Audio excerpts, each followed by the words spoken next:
Hello, I'm Jan Wasitsky, and I'm here today to talk about the monster meeting with Robyn Annear.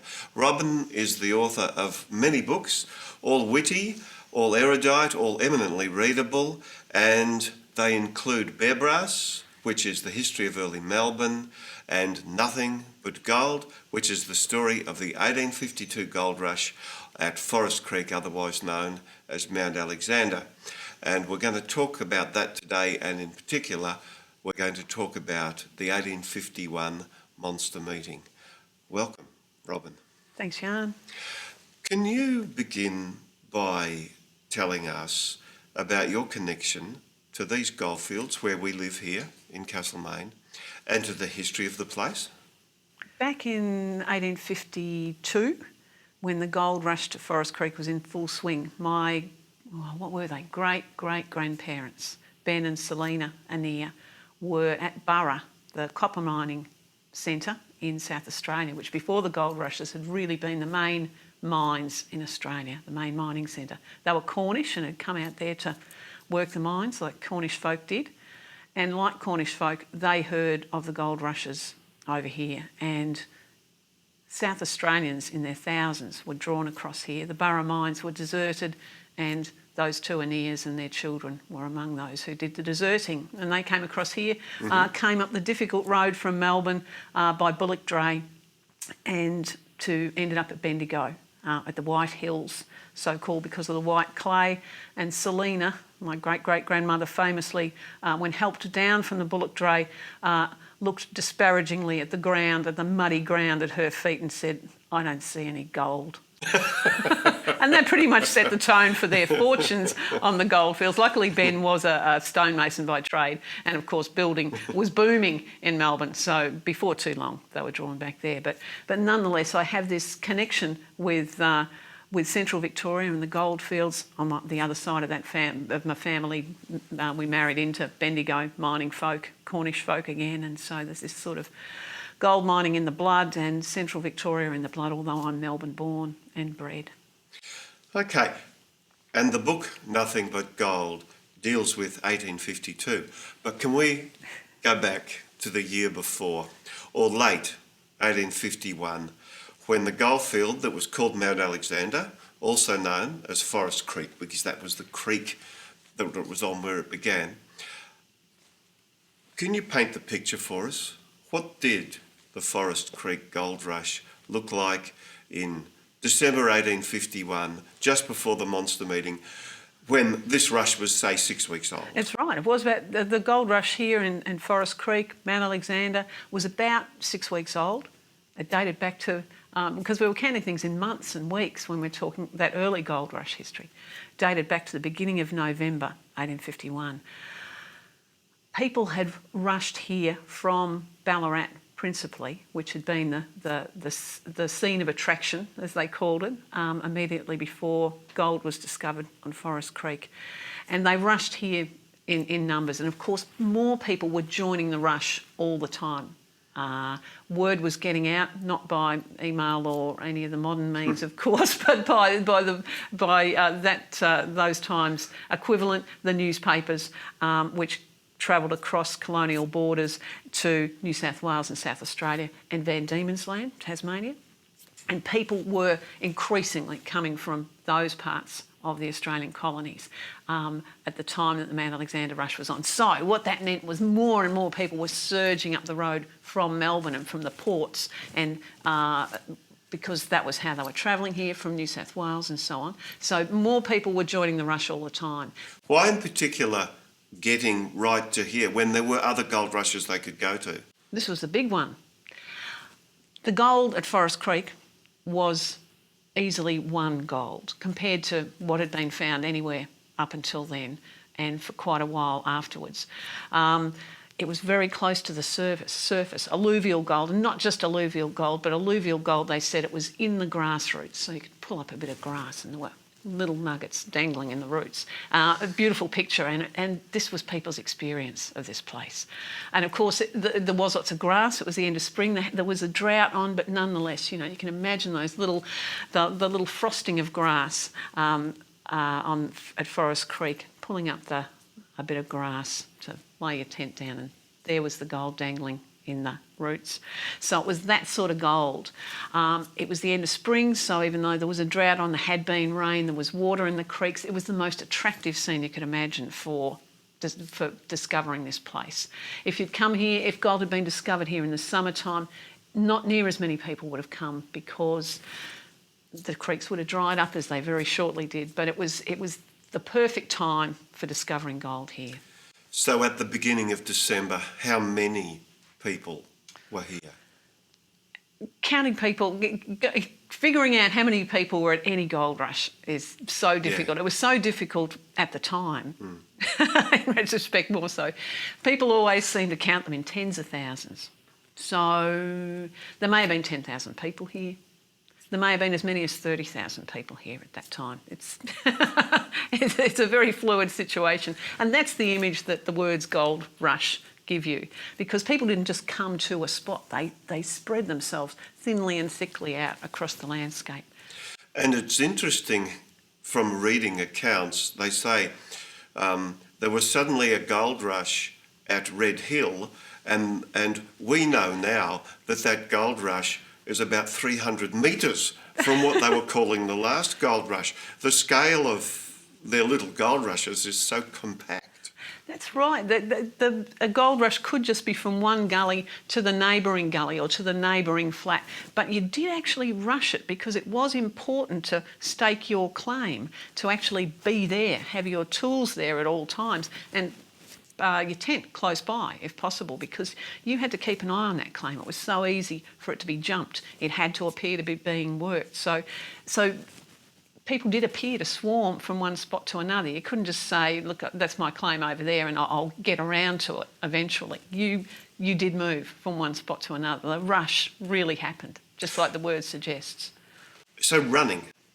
Yeah, pretty much so. Pretty much so. You'd up stumps if things had dried up a bit where you were. You'd be off, and you would want a good claim. And people, the diggers became proficient very quickly at reading these central Victorian landscapes, at understanding how the gold moved, across the landscape, the slope and the gully and so forth. They began to, whether they knew they understood or not, they began to understand very quickly the way gold, prehistorically channeled its way through the landscape from the reef, which, even though they might not have known these quartz reefs existed at that time, but they began to understand what looked like a good place to dig for gold. So, it was important to move fast when you heard the whisper of a rush and to get a good spot, a spot with a gutter through the middle of it that was heading down towards a creek with some water close by. So if you walked from Melbourne, you came over the hill, Yeah. what did you see? You'd come up the road from Melbourne, you'd turn off at, Golden Point, Elphinstone out there, and you'd come around the hills to reach Golden Point and Forest Creek proper. The scene that is described as opening up before people, well, they heard it before they saw it. This sound of gravel being washed in thousands of cradles being rocked from side to side, and the gravel sits on the tin plate, the perforated tin plate on the top, and moves from side to side. You can imagine the sound of gravel on rough perforated tin. Hundreds or thousands of those cradles being worked. And people would hear this and didn't know what it was that they were hearing. It sounded like machinery. It sounded like big machinery. They could have come around the corner and spotted an industrial town in the north of England from the sound they could hear, but they didn't. Well, they came around the hill, and what opened up before them was this furious scene of like an anthill with thousands of men, mostly men, moving around frantically from place to place, working their claims and swinging their picks and putting up their tents and carrying water. And it was just a moving landscape, like an ant heap, as people described it. But the sound, I love the idea of the sound. The smells always that have been smoke, gum tree, eucalypt smoke in the air, day or night, especially at night, but by daytime too. And this would have been pretty sensational. Just the idea of making fire, chopping down a tree at will and creating a fire was fantastic to men who were city folk from many of them the north of England and the industrialised parts of England. So, you know, a world of possibility opened up to them, I think. Not just the mining, but what else they could do in that landscape as they came around that curve in the road. It was the news from the Mount Alexander rush that inflamed people in Europe to come here. But in December 1851, they had as yet not arrived, the people from overseas. Who were the people on the ground in 1851? At the end of 1851, when the Mount Alexander rush was really taking off, it was a domestic gold rush, if you like, domestic to the Australian colonies still. So word had not yet reached Europe or anywhere off Australia's shores. So there were people from the other colonies, New South Wales, South Australia, Van Diemen's Land, Tasmania, who were flooding the place in 1851. And at the time, December 1851, the word had really caught on that not just there was gold to be found, but that there was easy gold to be found, that any man could get rich at Mount Alexander. So, you know, the match had really been put to the flame. And in terms of what part of society they came from, where were they from? Were they all labourers? Were they a mixed mob?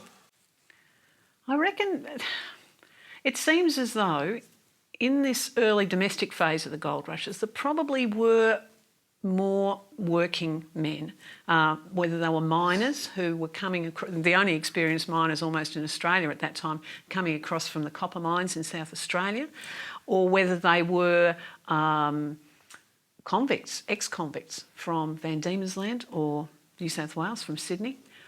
There was a big component of that class, those classes of people at this early stage of the Victorian gold rushes, more so than later on when many more, you know, relatively educated and middle class men came from Britain. But at this stage, there was a real mixture of you know, the public servants who'd abandoned their desk jobs in Melbourne to come here, and those, you know, those working men who were, and servants, the servant class. You know, there were no shearers to shear the sheep. There were no agricultural workers to get in the crops. The police had largely abandoned their jobs. So, you know, everybody who could get here was here pretty much in 1851, and it was, I don't think there was any class preponderating at that stage. I've read that even Governor Latrobe had to chop his own wood. They do say Governor Latrobe had to chop his own wood. I think that's a slight exaggeration, but he could have done it. He had been he'd chopped wood for campfires before in his wandering days, but I don't know whether he could keep a big fire going. Okay. Every person that's come here to the Forest Creek, Mount Alexander Rush, has come here full in the knowledge that there's a law obliging them to pay 30 shillings a month to the government as a gold licence before they start work. What was this gold licence all about? The gold licence that was in effect at the time the Mount Alexander Rush began had been introduced in September 1851, when the gold rushes of Victoria were just a few months old. And there were a couple of reasons for introducing a 30 shilling, quite a steep monthly gold tax or licence fee. And one was obviously for the government to make some money to administer the goldfields, to build bridges and put in roads and have officials and so forth to keep order. But the other reason was to try and discourage people from rushing to the diggings, because 30 shillings was no small amount of money to have to pay before you found any gold, and you had no guarantee you would find gold.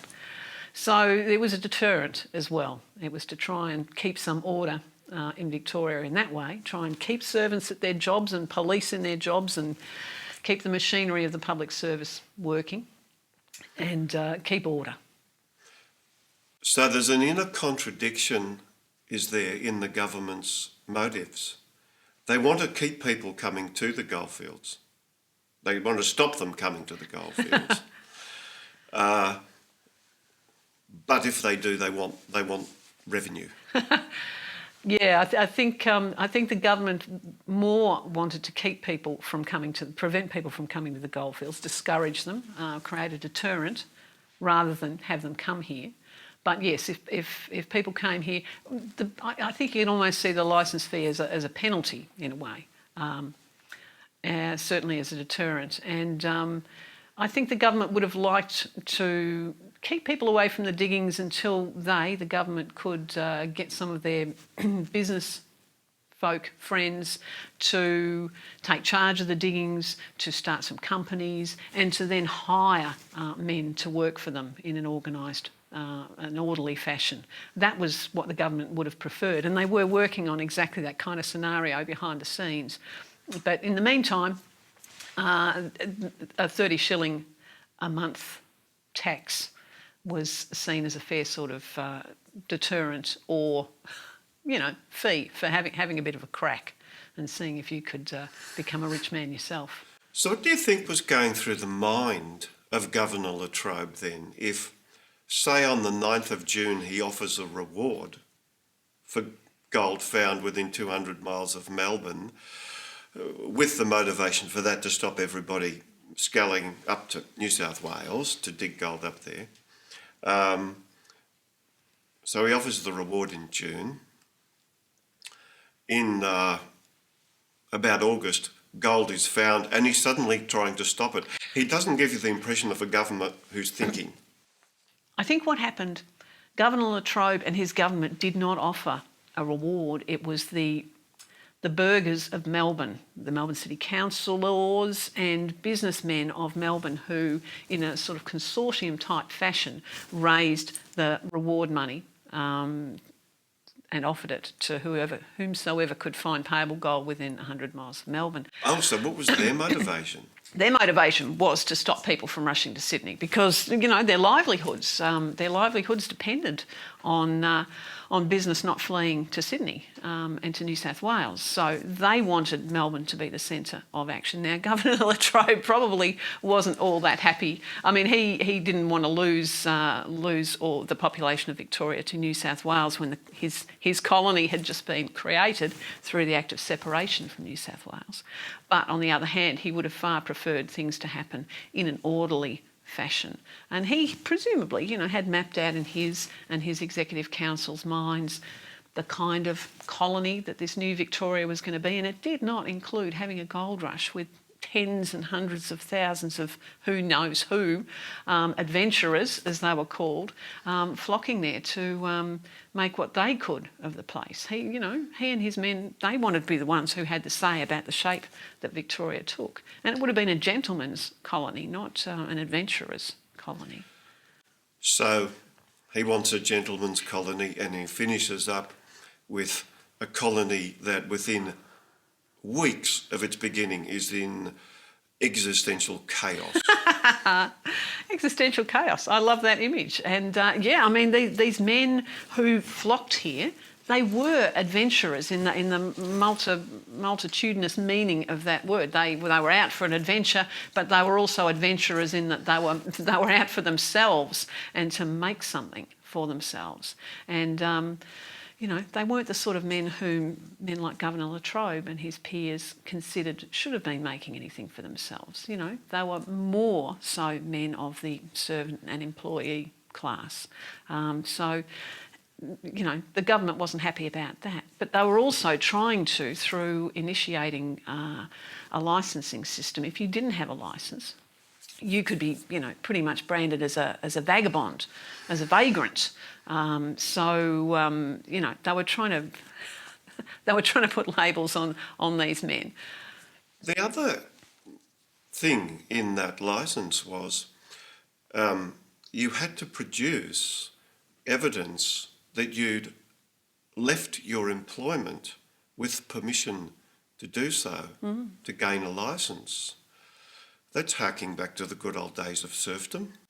Yeah, at the time the gold rushes broke out, many of the servants and shop employees and what have you in Victoria were on, we'd call them contracts now, had agreements that lasted, for some years, for three that committed them to work for their employer for probably 3 years from the time of signing, and they had to get their employer to sign them off if they broke that agreement, if they left early. And if they didn't, the law could chase them down. They had broken a legal agreement, and people went to jail for that kind of thing.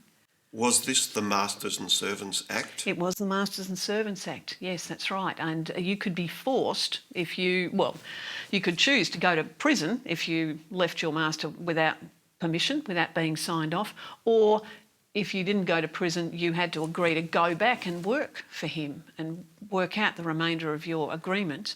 And that was a pretty miserable situation. You'd probably left for a good reason in the first place, and to then have to, work for him under sufferance and having attempted to break that agreement, it was pretty unpleasant. So, this was the scene that these diggers, many of them, were rushing away from, and some of them illegally, yeah.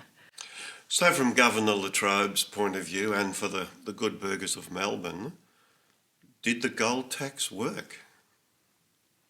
The gold tax didn't work. It didn't work. I guess you'd just say it didn't work. There's 25,000 or so diggers reported to be on the field at Mount Alexander. Yeah. I mean, in the spring of 1851, so the licence system was introduced on the 1st of September, first day of spring. We're talking about on the 1st of December the idea of increasing the licence fee coming into view.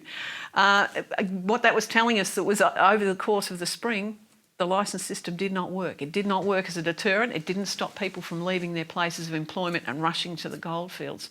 It also didn't work in that people didn't take out licences. They evaded and avoided the paying of the licence fee, and they made sure if they saw the troopers coming with a view to inspecting their licences that they evaded them. So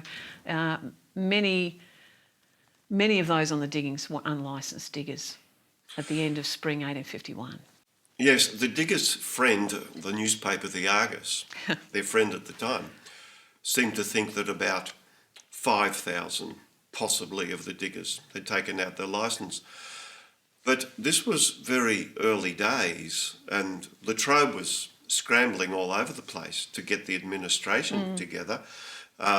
He appointed land commissioners as gold commissioners. He appointed the head land commissioner as the gold commissioner, and then seemed to take 6 weeks to appoint gold commissioners for local districts.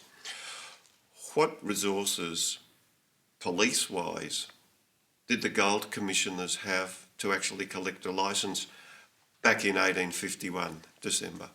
Yeah, but at the end of spring 1851, there wasn't a big police force. It was the government and the bureaucracy were struggling to find men to fill the abandoned positions within the existing police force, let alone to build this force of police who would act as licence inspectors on the goldfields and would support the commissioners who set up their camps on each goldfield. So Latrobe and his men right down the line were scrambling at the end of spring 1851 to make the mechanics of their new gold licensing system work. So they're failing to keep everybody in their allotted place in society. There's hordes of people still arriving on the diggings. It's coming up to December 1851.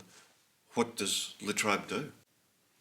Latrobe's reaction, it kind of seems strange to me, Latrobe's reaction after the first 3 months of the gold licence and it really not doing its job was to double the gold licence, to issue a proclamation that the gold licence was to be doubled to 60 shillings, £3 a month.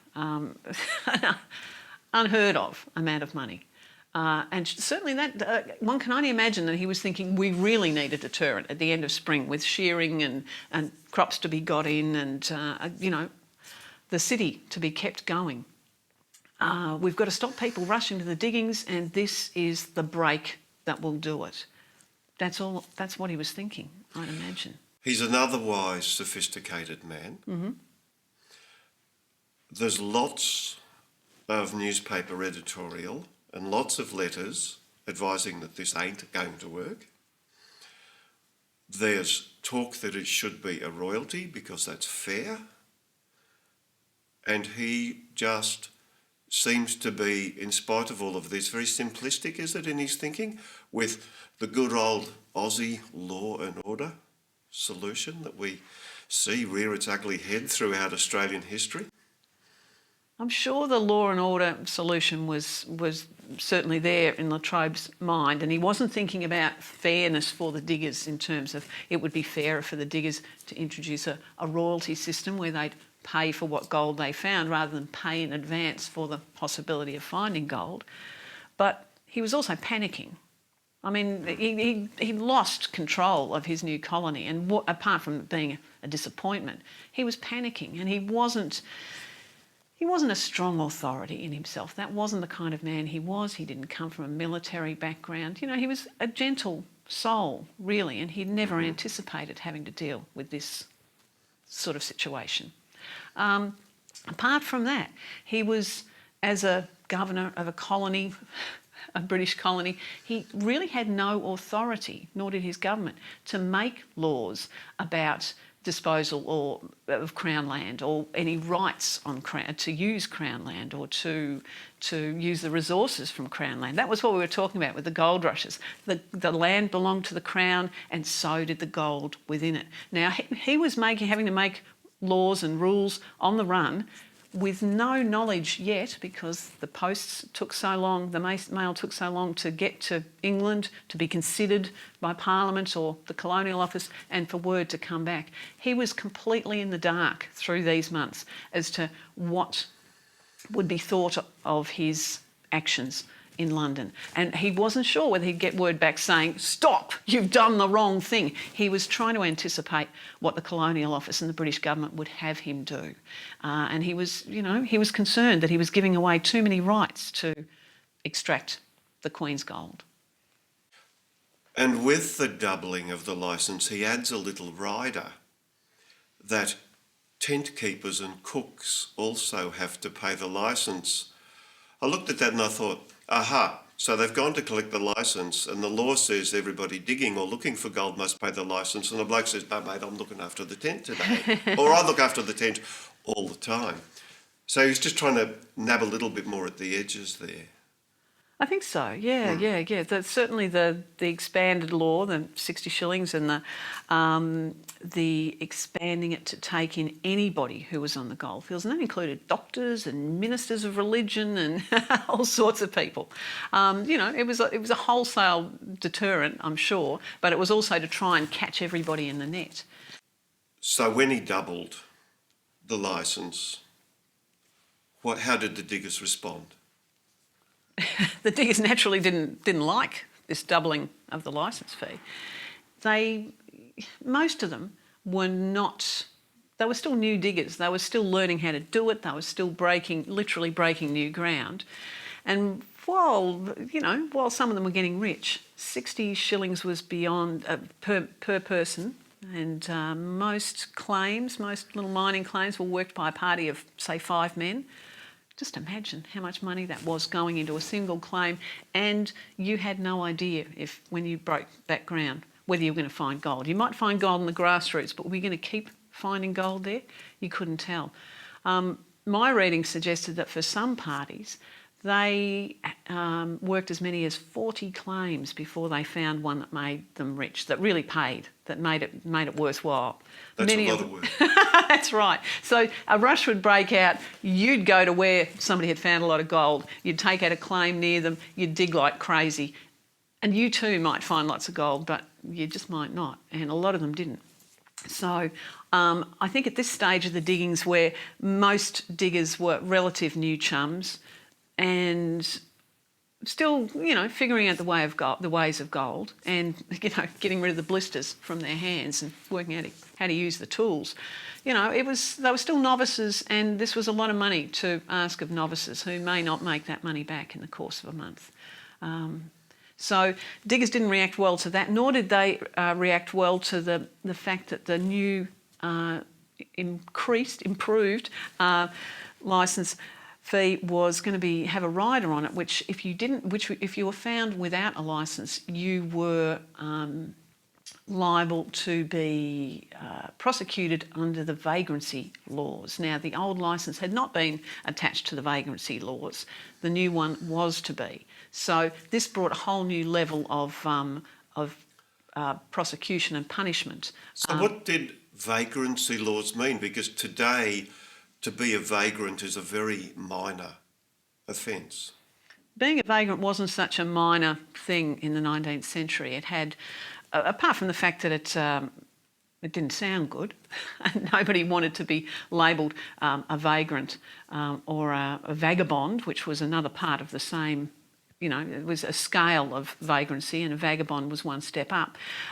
It definitely carried a hint of wrongdoing, that if you were a vagrant, if you had not committed a crime, if you had not stolen somebody's wallet from their pocket, you were considering doing so. Because if you had nothing, if you were a vagrant and you had nothing, you obviously were on the way to commit a crime.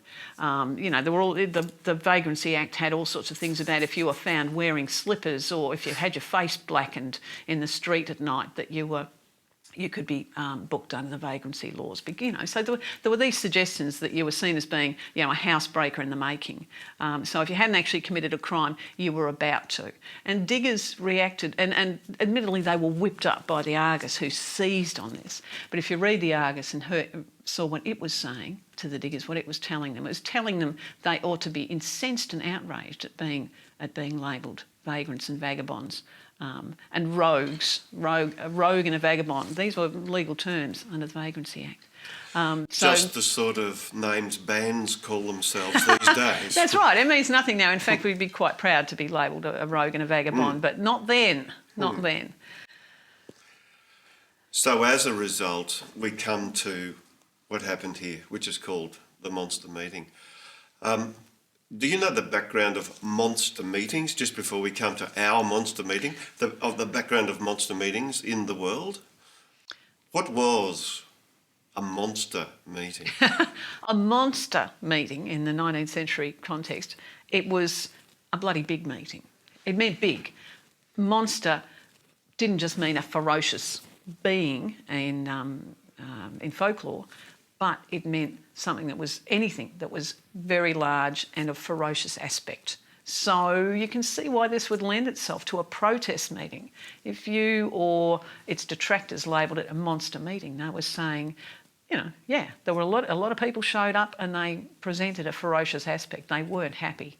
So this is what a monster meeting was. It was a protest meeting. As far as I know, the first monster meetings grew up in the 1830s in Ireland, in the movements that were taking flame then in Ireland. And our monster meeting, built on that tradition. And our monster meeting happened on the 15th of December, which is 15 days after La Trobe doubled the licence.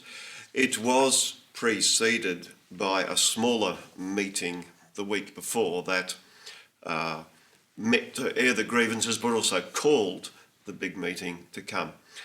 Can you describe how you imagine the monster meeting looked and what proceeded on the day?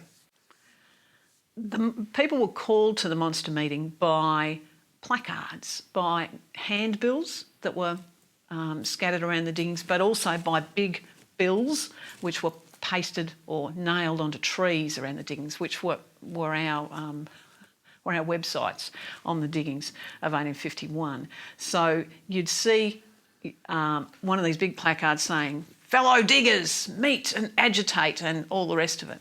And people in the 19th century, now I urge you, Jan, to remember, and always remember when we're talking anything about 19th century history, there was no television then. And this is very important to bear in mind. You'd go to anything. Any gathering would draw you. In the 19th century, the laying of a foundation stone for a public building was massively attended, partly because there was sometimes a bit of free refreshment. But I'm giving you this background because I'm saying you saw a notice that said meet agitate, you would be there. Now, I know that diggers were also busy trying to make their fortunes, but everybody needed entertainment. There was no television, there was no Theatre Royal in Castlemaine at the time where you could go and see a band on a Friday night. So going to a meeting and to, well, agitate, well, why wouldn't you? And especially, I mean, what's amazing is that the posters also said things like "Fie on pusillanimity," and isn't it incredible that people had any idea what pusillanimity meant? Well, maybe for our contemporary viewer and listener, what's pusillanimity? Oh, I can't even remember. What is it? It's cowardice. Cowardice. Yes, thank you. So it's just brilliant. So even maybe you didn't know what pusillanimity was, but maybe it piqued your curiosity and you went along to this agitation meeting to find out and to say "fie" on it. When you read the accounts, the newspaper accounts of the meeting, you see that there was lots of call and response. So it wasn't just something you went to and got spoken at. You got to cheer and to groan and to boo and to say "yeah" and to say "fie" on pusillanimity, if you could pronounce the word. So it was, there was a lot of audience involvement, and people would have known this, I'm sure, however many monster meetings they'd been to in the past, and probably most of them, that number was zero. They'd have been to public events where something like this might have happened. It might have been somebody campaigning to be a councillor in their town that they'd come from in England, and they'd have heard this same sort of call and response, and where you could call things back out to them and throw things at them, and they understood that they were being invited to come along to this meeting, not just to be talked at, but to let the government know what they thought of them, and that they could have their say, if not by standing on the back of a cart, just by calling out "Rrrr" when they mentioned Latrobe's name. We often, I think, sometimes in our mind think that we're a whole lot more educated than people in the past. But when you read the newspapers and when you read people's letters and from the 19th century, there's often a lot of eloquence there. Yeah. People's vocabulary, I suspect, in those times, and I'm not talking about people who were university educated, who were a tiny minority, especially on the diggings, but just your average person who'd educated him or herself. So long as they could write a letter, they could write it pretty well, and they probably knew what "fie on pusillanimity" meant, and their accounts of things like the monster meeting and just their everyday life on the diggings were incredibly eloquent, as were often their analyses of the politics of what was going on with the licence fees and so on, and the police and the government. So yeah, it's easy to think that that people back then were simple clods, but they were far from it, as their diaries and letters and the newspapers that they read tell us. Terrifically eloquent.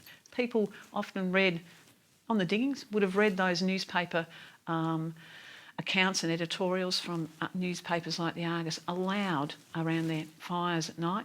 And, their vocabularies were, and their delivery, I suspect, was terrific. And this would have been reflected in what they'd have expected from the monster meeting and what would have been performed up on the back of that cart. If this were the movie, and we're going for the wide shot of the monster meeting before we come in to hear the speakers, what do you imagine would be in the wide shot? Trying to imagine what the monster meeting must have looked like. I mean, it was on the diggings, so you'd have had all this churned up earth and an unruly landscape. Still plenty of trees around because it was early days on the diggings, so not every tree had been chopped down yet. And here you sort of draw into more detail of where the people are congregated, and I can just see them being in bunches of people now. A typical digging party was 5 men, and often on the diggings generally they congregated with their fellows from wherever they'd come from, whether it was from South Australia, whether it was from Cornwall or whatever, their groups. So I can imagine, even in a big meeting like this, I don't think it would have been one mass. I see these sort of broccoli-like florets of diggers kind of in little bunches around. And because it was such an expanse with hills around the edge, but quite an open area where the monster meeting was held, I can picture them spreading out a bit around it. Now, admittedly, there was no amplification, so I don't know how much of what was actually said from the cart most of the diggers would have heard, but I imagine it being a sort of informal kind of spectacle and people taking to it with a bit of a holiday spirit, because although they were trying to get rich, they were working hard, and I think they'd have welcomed this chance for a bit of a distraction. Plus, they must have been, feeling pretty feisty about paying 60 shillings a month. So there'd have been, there'd have been a bit of fire in the belly. But then the question is, how did they hear the fire and pusillanimity and all the rest of it from the back of the cart? I mean, maybe word passed back, but I picture them, spread out over this space in a kind of informal sort of attitude. It was a bit of a day at the fair sort of feeling. So while they were fired up about the 60 shillings licence fee and being branded vagabonds and rogues, I can't help but think that there was a bit of a holiday atmosphere, because after all, they were having a bit of time off their work, even though their work was trying to get rich, and that they'd have kind of enjoyed a bit of a holiday atmosphere and an opportunity to really get together in this big clump and chat about how you were going and what you'd heard from home and all the rest of it. So I think of it as being a fairground catch-up kind of atmosphere, quite festive. And interestingly, for a political gathering, they came early in the day and hung bunting. Hung bunting, imagine that. What would they have had to make bunting out of on the diggings? Their red shirts, some gum leaves, I don't know, newspapers possibly, their licenses. But talking about how did 15,000 men who were there hear what was going on, maybe they were very good at broadcasting, maybe they passed it back. What he's saying now might have been a version of Chinese whispers. Just like the Occupy movement. What did they call it? The human megaphone or something like that during the recent Occupy movements in New York and elsewhere. There was a method of passing the word back. Yeah. Well, the last monster meeting in Ireland at Tara, the Conservative estimate from the Times, who was against it, was 1 million people. It lasted 3 days. How the hell did they get the message back? They were saying it was the same way. Callers calling back over their shoulder. What they're saying now is...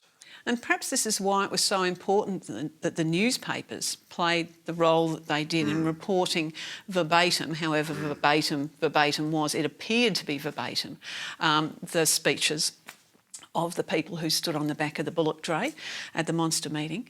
Perhaps that was a really important role that those newspapers played, because we know that the Argus, for instance, sold like crazy on the diggings. Every party, every man almost had their copy of the Argus the very day after it came out. So perhaps a lot of people who were at the monster meeting didn't hear what was said on the day, but heard it 2 days later when they sat around and read aloud from the Argus. And in fact, the echo of the speeches, the passing back of the speeches at the monster meeting took 2 days to reach the people at the back rather than just a few minutes. That's an interesting perspective, yes. I think that's really quite possible, and I've never thought of that before. Also, from the very detailed and supposedly verbatim account in the Argus, and I've got a transcription here which runs to 12 pages. So the reporter must have been very, scribbling like crazy. Fast. Did they have shorthand? Was that invented then? I don't think they had shorthand. They probably had their own version of shorthand. Yes, it was invented then, but it was certainly not much known nor practised, I don't think, among journalists. But I've wondered the same thing. How did they do it, and how much did they improve on the original? Afterwards, yes. But it would have been from the Argus report that Governor Latrobe would have also himself read about what was said at the monster meeting. And can we go through a few points and talk about what they said? The They had a chair. So this was a formal meeting with a chair. Mr. Mann, Esquire, J.F. Mann, who urged them to conduct themselves as became men. Masculinity, by implication, being a very positive thing. Yeah, interesting. He certainly doesn't exhort them to act as gentlemen, so there was no suggestion it was about good manners or anything of that sort. What was he saying when he asked them to act as men? He was saying, Mann said why the meeting was called, and he trusted that the numerous crowd assembled would conduct themselves like men. Maybe it means no fighting. It does sound like that, although you could take it to mean the opposite. With 3 hearty cheers for the first speaker, Mr. Potts. And Mr. Potts addressed them as brother diggers, and fellow citizens. And I thought citizens, they were still subjects of the Queen, but not according to Mr. Potts here. People in England today are apparently not citizens. They're still subjects. So this sense of themselves in a new country is strong to me just in that word. What do you think about that? Yeah, I think so. The use of the word citizens by Mr. Potts, I'm thinking, there's a lot of aspiration in what he's saying. There's certainly his own political rhetoric, his possible Chartist sort of rhetoric, and, a lot of them were inspired by the French Revolution and that kind of movement and the things it led to when you're talking about citizens and citizenry. So he was aspirational in calling them citizens. And within a fairly short time, they came closer to being what we'd think of today as citizens and taking part in a democracy through winning the vote. That was only some years away, and they couldn't have imagined that at that time. But this was where his aspirational talking was leading them, or leading them to imagine. Yes, and the sense of togetherness about them. They're united, he says, in the bonds of friendship. They have discarded all distillation of nations and needs and lived like brothers. We talk about the spirit born on the gold fields that has spread throughout Australia. Do you think this idea of people living like brothers, in other words, there's an equality there, is something we've inherited in the fair go idea that's around? Or am I drawing a long bow here? I'm not sure how long or how deeply the feeling of brotherhood and fellowship that was, I believe, really was in force on the diggings. I'm not sure how deeply that distilled into Victorian or Australian society and how much it endured beyond the diggings. I think in the diggings situation, with brother camped beside brother and them all helping one another out and feeling very much in the same boat, I feel it, and a lot of them remembered it this way too, as being like a combat situation. It was their war. Most of these were men who, for one way and another, for one reason or another, avoided or were never in the situation of serving in a war. They missed the war that was about to break out in Europe, the Crimean War, and for many of them, looking back as old men, this was the closest they had to the fellowship, the brotherhood of the fighting experience. And I feel that the reason it was looked back with nostalgia by those old men was that it wasn't something that they felt endured. Now, whether it did in some way permeate the more general Australian society and have some echo in our idea of the fair go, I'm not sure, but I'm a little bit sceptical about it. I'd like to think it were the case. The next interesting thing for me was that the diggers, speak of themselves at this meeting as being on good terms with the local authorities there. Whereas, if you don't, the general assumption is that there was always that they would have hated the cops and hated the commissioners, but they're here saying they are good men. I feel that at this time, pretty early on in the gold rushes, the sort of antagonism that we know grew up around the licence fee and around the collection of the licence fee and the hunting of unlicensed diggers, I feel that was yet to really grow up on the diggings. There was a shortage of troopers and police to do that work at this stage, and the sort of people, the sort of officials that I suspect the speakers were referring to in talking about them as being good men would be the commissioners themselves, I suspect, who probably were pretty good men, who were making do with what they had and with what they could do and with the orders they were given. And they seem to be, on most of the diggings, they seem to handle situations pretty well, to mediate situations pretty well, even when there were flare-ups between the troopers who were often hasty or corrupt later on. The commissioners themselves, who I feel were being referred to here, were on the whole, I would say, good men who would deal with the diggers' leaders in good faith and try and make peace.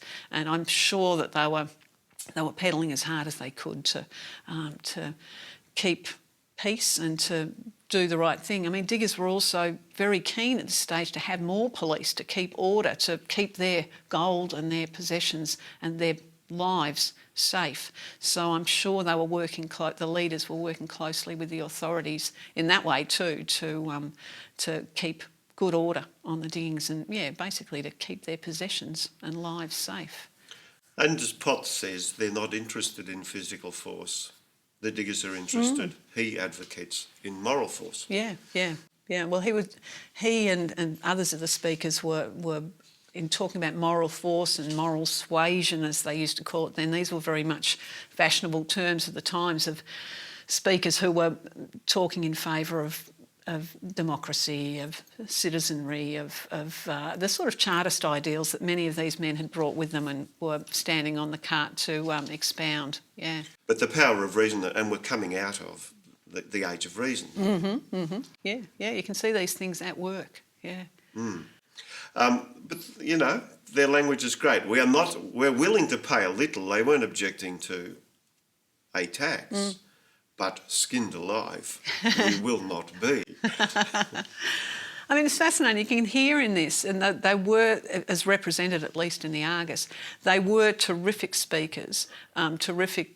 Their rhetoric was splendid, and they harked back to the classics, back to the Bible, back to the classics that they'd all have dealt with in school, and you sense that that's something that, say, is missing in the sort of political rhetoric that we're used to hearing today. So in many ways, they, I feel, took on the responsibility of educating the men to whom they were speaking, as well as speaking to something that they already knew. I mean, they were leaders, and I think they were speaking as leaders. They were pitching their rhetoric high, and they were really trying to draw these men along with them and into their way of thinking. They were not dumbing the argument down.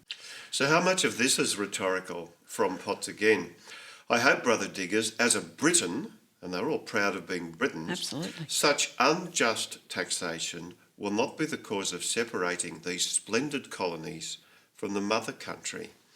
And they make reference to what happened in America. Is he serious? I don't feel that sort of rhetoric talking about separation from the mother country is serious. I think it's just a bit of inflammatory talk. But it's trying to draw out cause and consequence and say, This is how long a fuse can be. This is what can happen when you do this over here. This can be the result. So again, this speaker's doing something to try and educate those listening and to draw connections for them between cause and consequence and hark back to history and say, we think of ourselves as just a bunch of blokes meeting here and getting a bit excited about 60 shillings a month, but there can be larger outcomes from these things, and think about it. And Potts does acknowledge in his speech that there are few who would advocate separation. So he's not saying this is a Republican meeting. He continues, few who do not love the country of their adoption, few who do not feel themselves free, with a capital F, and none, I trust, who will be slaves. This is a great leap in imagination about what your life could be compared to what many ordinary people had to endure in Europe and Great Britain. We're talking about, you know, being free and about not being slaves. They almost didn't need to hear this because this was already their lived experience on the diggings, and it was the great change in their lives, the great welcome change that was animating them and was making them most strenuously, I guess, resist the increased licence fee and restrictions being put on them and their freedom, because you know this was the experience of their lives, this sense of being set free from the kinds of social and class constraints and employment, and being either a servant or a master. All of this stuff was just flattened out and washed away for them, and this was the experience they were living at this time and would never live again, really. Although they didn't know that, but this was just music. Well, not music to their ears. It was a reflection of how they were living their lives. But of course, when you're talking this kind of stuff, you know, you think democracy. This is what this man was talking more than republicanism, and democracy was nothing you could take for granted at that time. It was the experience that they were living and that they were, you know, was animating them. But it was not. Politically, it was not something yet to be taken for granted at all. So he was waving that flag for them and saying, you can make more of this. And his words were greeted, says the Argus, with immense cheering. And he continues, this is the first chance the labouring classes have had to do good, but let them not abuse it. So he's talking about them being decent. And free to do good, yeah. in a larger sense than just for themselves. Not just make good, but do good. And you can see how people would respond to that and think, yes, you know, we can not just make something of ourselves, but we can contribute. Yes. Yeah. And that was a fantastic idea for these people who'd been, you know, who'd never had that opportunity before. So they're finding the gold tax is a springboard for these other dreams, aspirations that they have. Yep. Yeah. And, you know, these dreams came to something. You know, Victoria did, over just the very next few years, take strides forward in democracy that were not being taken anywhere else in the world at that time. So this was a springboard to something that happened, not just a dream, not just an ideal. The next speaker, Lynham, deprecates the use of physical force. This seems to be a strong theme here. And they pledge not to use physical force unless in self-defence. So they're a peaceful movement. Yeah, and when you're addressing 15,000 men and the sly grog on the scene, as there almost certainly was, it's important to say those things. It's important to provide that kind of leadership. So, you know, yeah. Well, I suppose, yes, there's always the few blokes who are going to get a few jars into them and go and clobber the gold commissioner. Yeah. No, you've got to draw those kinds of lines around it, and that was part of what those leaders did. They're also keen that law and order remains intact on the goldfields, and they're complaining here in the monster meeting that the government wants a tax off them but isn't providing them with any protection.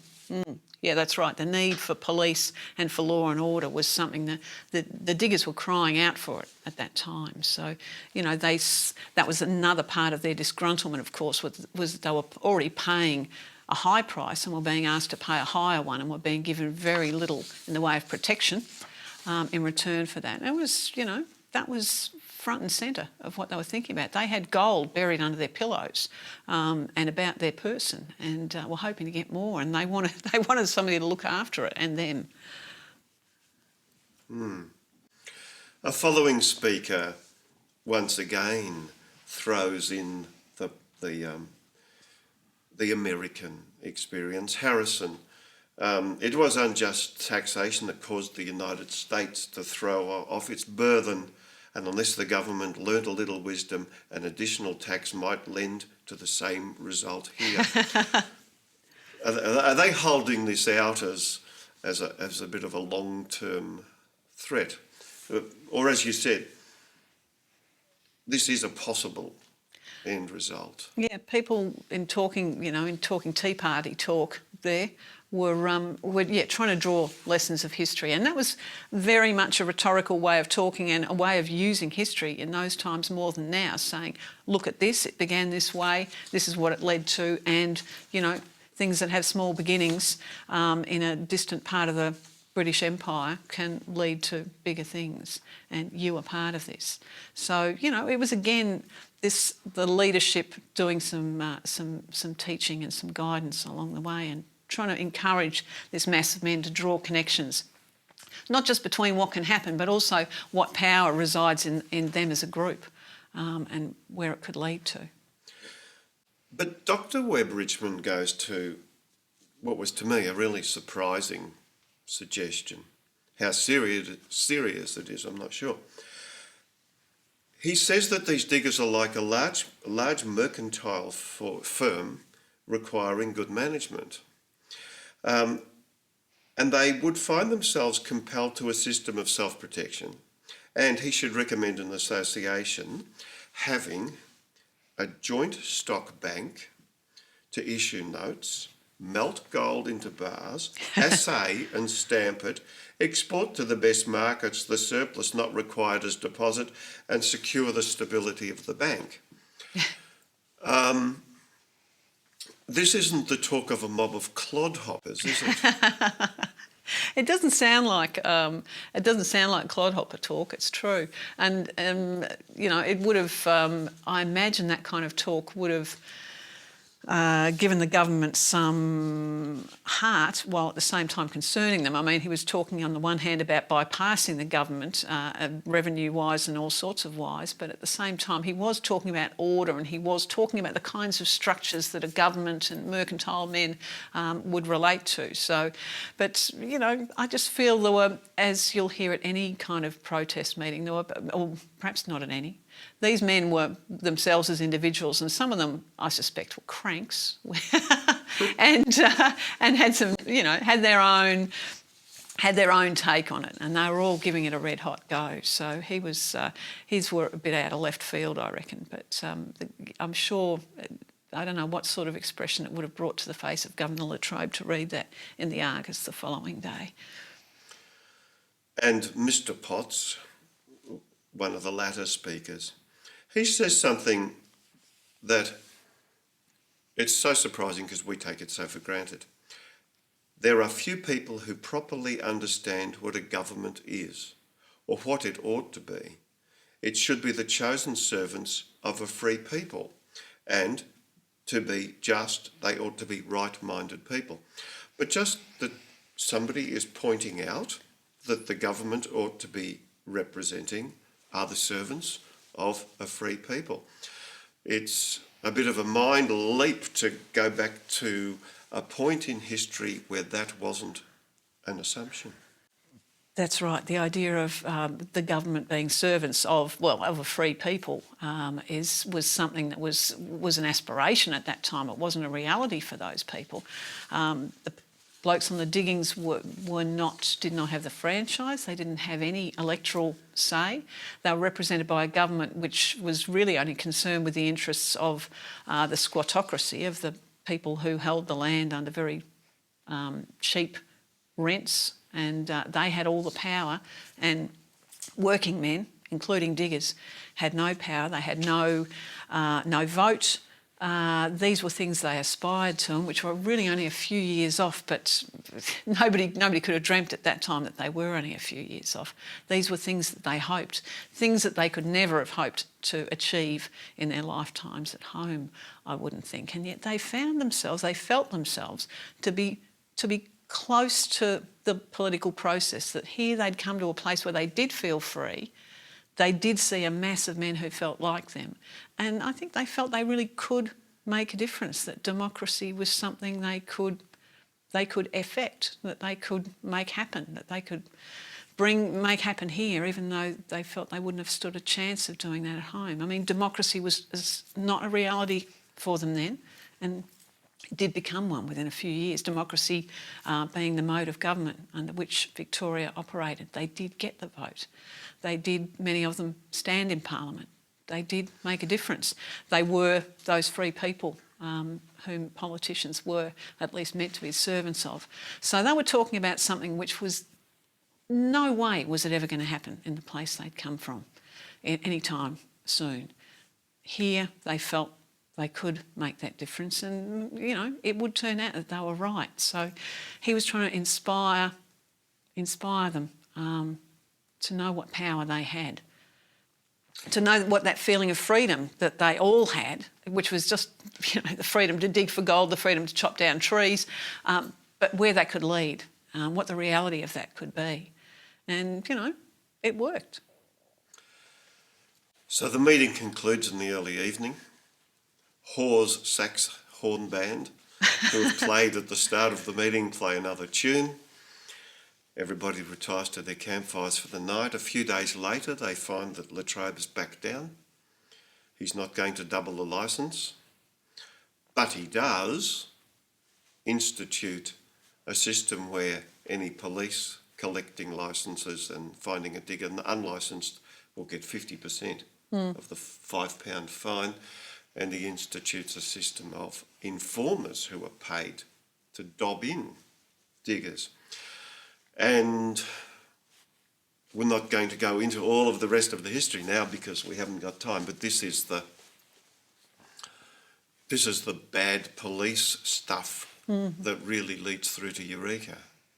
Yeah, the sorts of measures that Latrobe initiated in lieu of increasing the licence fee, the rewards for police, that they'd get a share of the penalties that diggers paid for being unlicensed, and the fees for informers, you know, it obviously gave rise to corruption. It presumably encouraged more people to join the police force and become licensed inspectors because you'd get kickbacks, and kickbacks they did get. They made many times their wages in both legal and illegal kickbacks.